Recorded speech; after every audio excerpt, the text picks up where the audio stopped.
MVP is no longer with Bellator. So I am currently unemployed. Yes! Yes! Yes! Yes! Yes! Yes! Yes, you guys heard that right. Michael Venom Page is now a free agent. We're going to talk about what this means going forward, who potentially might sign him.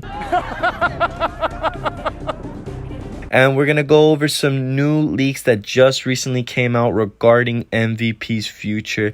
Please, guys, hit the like button, subscribe. Please put the post notifications and comment down letting me know what you guys think. Definitely some unexpected news. Today on Ariel Hawani's MMA Hour, MVP announced that I'm officially a free agent. Wow.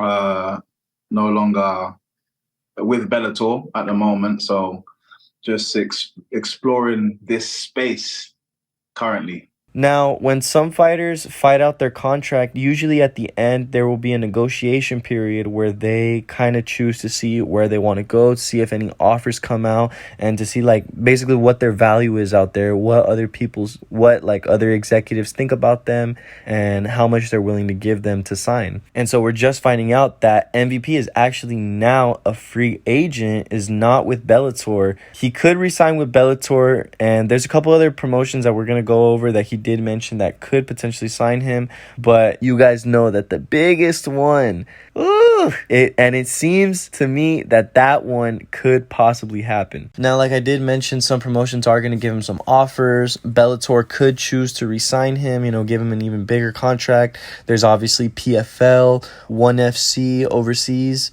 There's a potential for him to go over to influencer boxing or just boxing in general. He could even go to bare knuckle boxing, as he just had that fight last year with Mike Perry. But I mean, come on. Obviously, the one where we all want to see him go to is I don't give a Now, this situation reminds me a lot how at the end of 2020, it came out that Michael Chandler was a free agent from Bellator. And he was saying the same stuff at the time. Oh, I could resign. I could go here. I could go here. We're just going to see where the numbers are. But Or do you feel that there's some more meat on the Bellator bone? I think there's a ton of meat on the Bellator bone. Number one, I love fighting for Scott Coker, Rich Chew, Mike Hogan. I love fighting for Viacom. I love fighting. Obviously, the door was open for the UFC. He wanted to go to the UFC. Everybody knows, and also don't think that just because of what these MMA fighters say that that's not how they actually feel.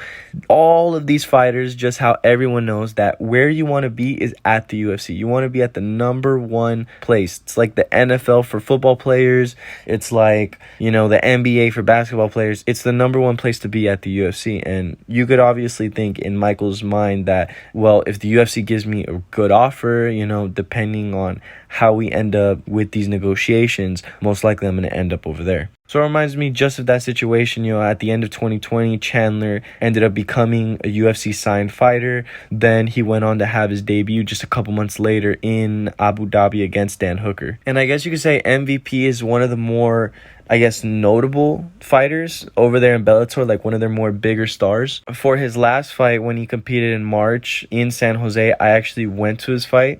And I can definitely tell you, with even him being from the UK, like, he got the biggest pop of the night when he walked out that night. So to me, it's not like you're signing one of these B-level fighters, like just one of these smaller known fighters. Like, I would say, like, outside of the UFC, I would definitely put Michael, in like the top 10 of fighters not signed by the UFC. So this is a huge deal. So if he does get signed, we could see an announcement maybe a couple months down the road, maybe a month down the road, who knows. And for an actual fight, judging that he would have to enter the USADA testing pool because Bellator doesn't actually test, they let the state commissions do it for them. It might be like 5-6 months down the line, probably end of the year going on to next year, before we could actually see him signed for a fight. And so this is where we get to the interesting part. So when the news dropped earlier this morning that MVP is now a free agent, leaks were going around that on the UFC website himself, he is now now officially put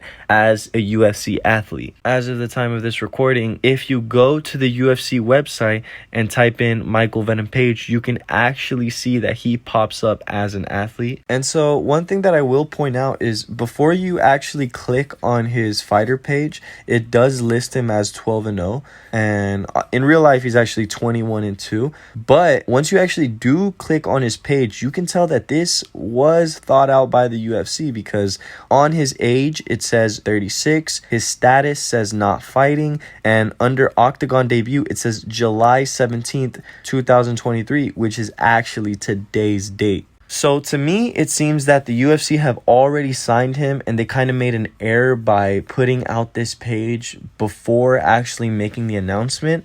And so really shout out to you guys who actually went to the website and went to look him up, because if it wasn't for y'all, we probably would have never found this out. But I feel like, to me, this almost 99% confirms that he is now signed to the UFC. I would love to see you in the UFC. I want to see the MVP product in the UFC. I think I would speak for everyone when I say this. And one thing that I do want to mention that Ariel did talk about on the MMA Hour is that this weekend is the return of Tom Aspinall in London in the O2 Arena. So they will be in London. And when asked if he will be attending the show because he is from the UK, he did go ahead and say, and wouldn't you know it, in just 5 days' time at the O2 in London, the UFC is in town. You know what has to happen. he will be there, but as a guest.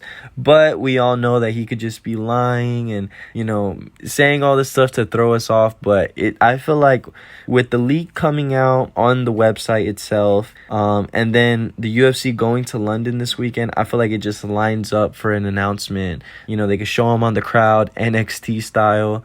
They could do many things. And so now, as we put our matchmaker hat on, we ask, who does he fight against in his debut? Right off the bat, I think that you have to treat this how you treated Michael Chandler. Throw him into the top 10 at welterweight. And obviously, the number one fight we all want to see is the Wonderboy Thompson fight. These guys are basically mirrors, reflections of each other in the way that they fight, their style. That would be an absolute dream fight. That's the fight that even before this news came out years ago, people were saying that's the number one fight we want to see, Wonderboy versus Michael Venom Page. That's a dream fight. And it's funny because even when fighters would train for Wonderboy Thompson, one guy that they would go to prepare would be MVP. As of right now, Michelle Faera is set to take on Wonderboy, number 7 versus number 15. But after this fight, if Wonderboy does pull out with the win, I could see him maybe going up in the rankings, potentially number 6. I don't think he'll crack top 5, but I think even that spot, number 6, you could throw MVP right in there against Wonderboy, later on for next year. That's a great fight, obviously, because both of our styles so similar. He's an amazing athlete, and I've always been pegged, alongside him, even though we've been in 2 different shows, just because of our styles. Yeah. So it's a great fight. He's a lovely guy, absolutely amazing person. You versus Michelle Pereira. You versus Jack Della Maddalena. You versus Ian Gary. Just as an intro, right? I mean, those are big time fights. Yeah. But adding him to the weight class, it's such a fun idea. Forget just Stephen Thompson. You have Michelle Fajera. You could have Ian Gary matchup.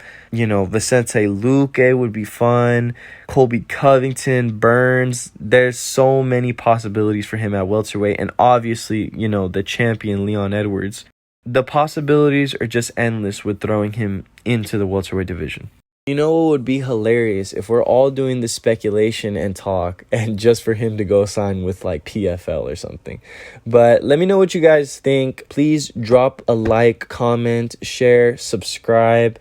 And in the comments, I want to know, who do you guys want to see MVP fight if he does end up signing with the UFC? Like I said, it's almost 1,000. I would say 99% confirmed that, he's going to do it, because I do trust this league. But let me know what you guys think. Catch you later. Peace.